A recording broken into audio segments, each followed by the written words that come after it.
chceli odkázať voličom ku kampani a vôbec k tej petícii. Myslíte si, že prezident bude prezidentom, keď nebudú ľudia mať vlastnú pôdu, keď budú vlastne cudzincami spravovať našu krajinu? Alebo viete, čo chcem? No, nebude prezidentom, bude taký gubernátor nejakej provincie alebo kolónie.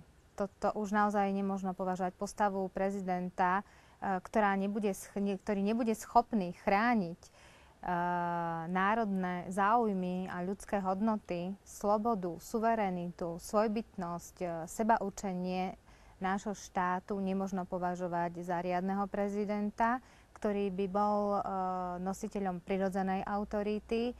Takýto prezident bude znova a opäť len použiteľnou a ovládanou bábkou. Veľakrát sa stále dookola hovoria súčasní politici, že jedine štandardné politické strany môžu udržať proste toto zriadenie a tento chod a tak ďalej. Ale vidíme, že za tých 23 rokov ten sociálny úpadok, ekonomický úpadok, hospodársky, morálny je tak prudký, že vlastne ako keby tie strany sklamali, ako keby nefungovali. Myslíte si, že ten systém ako je dobre nastavený? Nie je dobre nastavený. O tom svedčí aj taká skutočnosť, že parlament je čoraz viac prázdny. Plne obsadený býva iba pri formálnych úkonoch, keď je potrebné podpísať sa na prezenčnú listinu a keď je potrebné podľa príkazov hlasovať.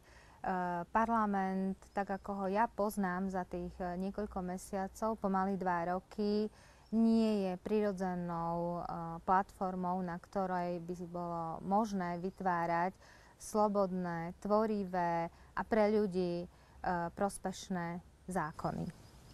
A není tým poslancom, ktorí takéto zákony pre rôzne lobistické skupiny, ekonomické, rôzne iné západné skupiny nejak pripravujú im pôdu, není im vlastne ľúto tých ľudí, ktorí nemajú pomaly čo do úst?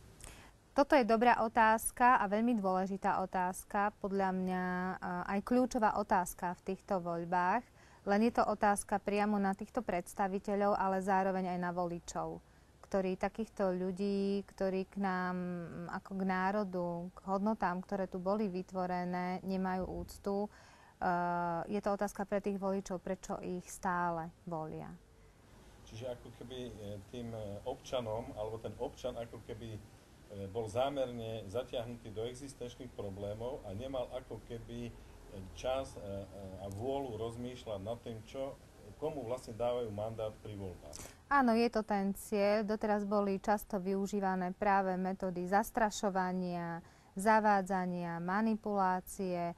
Ak aj sa objavili nejakí aktívni občania, v zárodkoch ich občianske iniciatívy boli potláčané, boli odrádzaní, vyhrážali sa im tí, ktorí boli pri moci, či už v regionálnom alebo národnom rámci, hľadali spôsoby a formy, ako ich zastrašovať formou straty zamestnania, vypustenia z práce. Takže na Slovensku nemožno hovoriť o slobodnom, uvedomelom občianstve. Doteraz za tých niekoľko, nie že len rokov, 10 ročí, proste sa naši predstavitelia nesnažili spolu s ľuďmi rozvíjať našu krajinu. Vytvárať čoraz väčšie predpoklady pre občiansku uvedomelosť, pre zvyšovanie národného vedomia, pre zvyšovanie úcty k našej minulosti. Takže pokiaľ sa toto naozaj v tom prístupe na tých najvyšších miestach nezmení, nie je možné reálne očakávať posun dopredu. Aj v iných krajinách sa odlišujú práve od tej manipulácie, že médiá stratili teda tú prirodzenú kontrolu politických strán a aj na Slovensku vlastne nie nejaká novinárska obec, ktorá by poukazovala a chránila nie korporácie, ale ľudí obyčajných.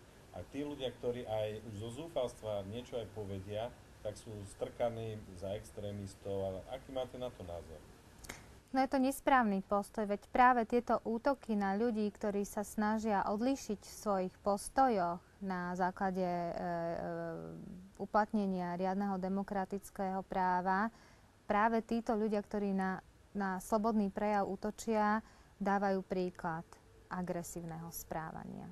A to sú aj tie útoky, ktorých som bola svedkom v reportáži v tej diskusnej relácii na TA3. Celý čas bola snaha v nepravdivom obraze ma vykreslovať ako nejakú radikalistku alebo násilne, agresívne konajúcu osobu, dokonca osobu, ktorá k agresivite podnecuje iných ľudí, ale pritom celá tá relácia, aj ten prístup redaktora bol veľmi agresívny. Bol veľmi agresívny, pretože videla som na samom redaktorovi, aký bol nervózny, že neodpovedám podľa jeho predstav. A toto je prejav agresie. Je to smutné, že tí, ktorí obviňujú z agresívneho správania iných, z radikalizácie ulice, nakoniec sami tú agresiu a to zlo páchajú.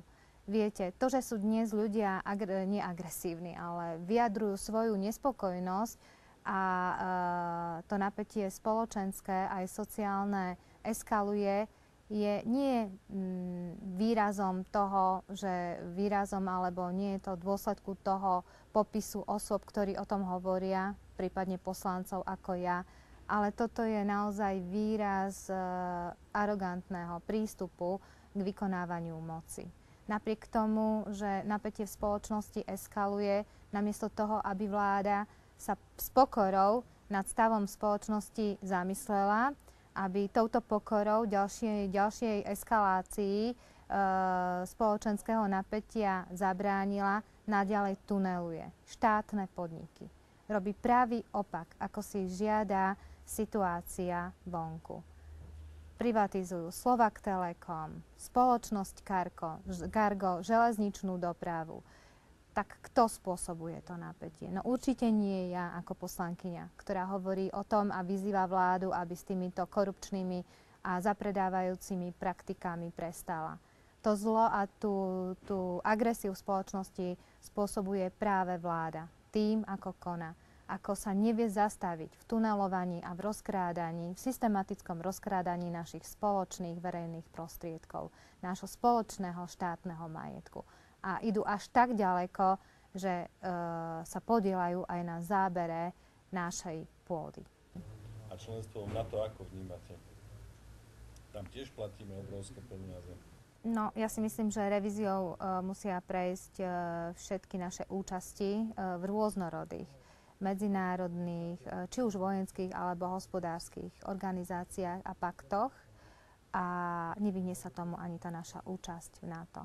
My potrebujeme do sveta vysielať mierové signály, lebo raz darmo platí, čo vysielame, to prijímame. Ak budeme vysielať slobodu a mier do celého sveta, ja som presvedčená o tom, že nie je dôvod, aby ktorákoľvek z okolitých krajín mala dôvod na nás zaútočiť. Samozrejme, vlastnú obranu si potrebujeme pre stav núdze vytvárať a posilňovať, ale zapájať sa do útočných vojen alebo do vojen, ktoré majú zavádzajúci rozmer, je pre nás riskantné.